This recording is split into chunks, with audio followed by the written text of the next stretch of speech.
Heç nəyə sahib olmayan bir insan bir heçdir. Bu ifadələri Erich Fromm özünün Sahib olmaq və olmaq adlı kitabında qeyd edir. Sahib olmaq və olmaq tam olaraq nədir deyə sual verə bilərsiniz, amma bunu videonun növbəti hissələrində qeyd edəcəm. Gəlin o hissələrə qədər Fromm bu kitabda bəzi filosoflardan nümunələr çəkir, o nümunələrə toxunaq və daha sonra Frommun olmaq və sahib olmaq anlayışını şeirlər üzərindən çox rahat və bizim anlamağımız üçün, həm də mövzunu daha yaxşı izah etmək üçün verdiyi nümunələrə daha sonra toxunaq. Misal üçün, Budda insanın ən yüksək mərhələyə çatması üçün sahiblik etirazından azad olmalı olduğunu öyrədirdi. İsa isə deyirdi: kim canını qorumaq istəyirsə, onu itirəcək. Amma kim canını mənim yolumda versə, o qazanacaq. Çünki insan bütün dünyanı qazansa da, özünü itirsə əlində nə qalar ki? Həmçinin Meister Eckhart da buna bənzər fikirlərə sahib idi. Ona görə ruhani zənginlik və gücə çatmaq üçün heç nəyə sahib olmamaq lazımdır. Hətta bunu deyəndə ağlıma kinik olan Sinoplu Diogen gəldi, hansı ki biz onu daha çox çəlləkdə yaşayan filosof kimi tanıyırıq. Bir gün əlində boş qab və su qabı Diogen bulağın yanına gedir və yaxud da çayın yanına, artıq yəni bu ifadələrə və rəvayətlərə görə dəyişir və görür ki, bir gənc oğlan bulaqdan, ovucundan su götürüb içir və suyu içdikdən sonra da əlindəki çörəyi yeməyə başlayır. Bu zaman Diogen öz əlindəki su qabına və boş qaba baxır və mən nə qədər də artıq şeyə sahibəm deyərək onları yerə atır və təbii ki, gedir öz çəlləyinə və yəni öz çəlləyində yaşamağa.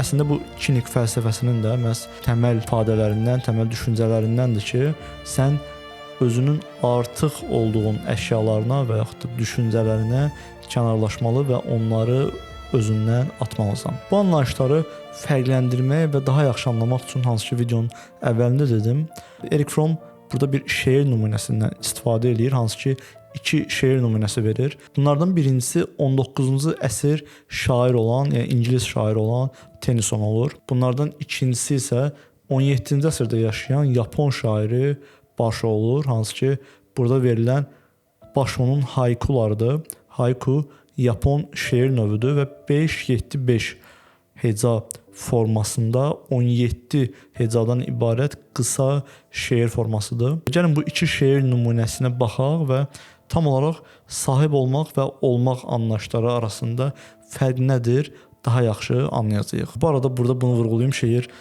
türk dilindədir. Yəni Erich Fromm'un türkcə tərcümə olunmuş kitabından istinad etdiyim üçün türkcə şeiri burada oxuyub sizin qulaq zərlərinizi kirləmək istəmirəm. Buna görə də şeiri yazılı formada ekrana verək, mən daha sonra o şeirdən nə deyilmək istənilir onu sizə çatdırım.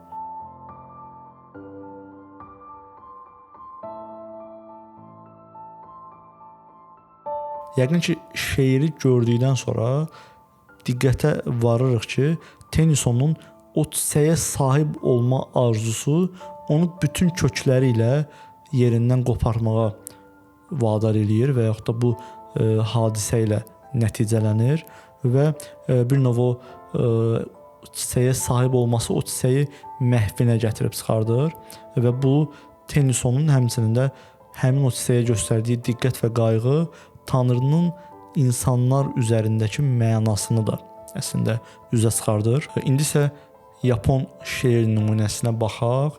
Yenə də mən bunu oxumayacağam və şeiri siz ekranda oxuduqdan sonra mən ona şərh verəcəm.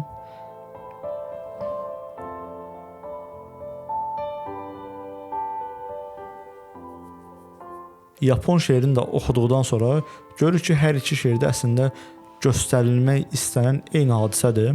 Sadəcə burada Yapon şeirində olan hadisədə həmin o şəxs çiçəyi o qədər sevir ki, ona toxunmaq belə istəmir. Ona görə çiçəyi görə bilmək üçün ona sadəcə baxmaq yetərlidir. Həmçinin diqqətinizə daha bir nüansı çatdırmaq istəyirəm ki, Basho'nun şeirində kana sifəti və ya zərfi işlənir ki, bu Yaponcadan mənası heyran və ya sevgini anlamağa çalışan bir vasitədir və yaxud da ifadədir. İki şeir arasında fərqi daha yaxşı anlamaq üçün belə bir ümumiləşdirmə apara bilərik ki, Tennysona görə insanı və tanrını anlamaq üçün çiçəyə sahib olması lazımdır. Amma Yapon şeirində, yəni Yapon şairində başoda sadəcə ona diqqətlə baxmaq kifayətdir. Bu iki yanaşmanın, yəni sahib olmaq və olmaq anlayışı məncə bu iki şeirdən daha yaxşı formada izah edilə bilməzdi. Yəni təmin olaraq anladıq ki, sahib olmaq onun bütün xüsusiyyətlərini və yaşamasına şərait edən nüansları nəzərə almadan onu özününkiləşdirməkdir.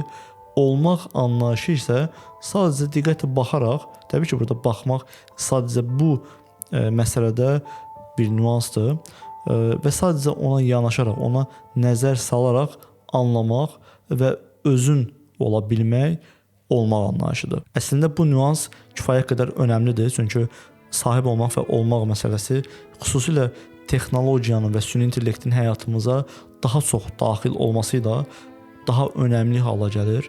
Çünki biz artıq daha çox texnoloji alət istəyirik və bir növ o alətlərlə bütünləşirik. Bu sosial şəbəkələr ola bilər və yaxud da bu hansısa bir cihazlar ola bilər və bu dövrdə Erik Fromun sahib olmaq və olmaq anlayışı daha yaxşı anlaşılmağa labid olan bir mövzu halını almış olur. Mütləq şəkildə bu haqda bir qədər düşünməliyik məncə və bu video ümidvaram ki, bu mövzuda kifayət qədər sizin öncülünüz olar.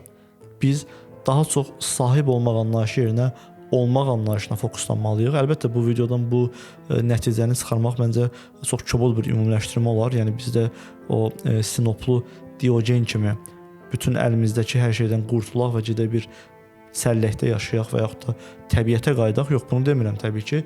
Sadəcə məhz o sahib olduqlarımızı müəyyən qədər azaltmalı və yaxud da ən azından bunu şuurlu şəkildə etməyi bacarmalıyıq. Yəni biz bir şeyi ona görə almalı deyilik ki, bu satılır. Ona görə almalıyıq ki, bu bizə ehtiyacdır və bu bizim kimliyimizi formalaşdırmaqda önəmli bir mövqedədir. Yəni izləyicilərə son olaraq sahib olmaqdansa olmağı hədəfləyin, çünki bu sizi kamilliyə və özünüz olmağa şərait yaradacaq bir anlayışdır və yaxud da düşüncədir.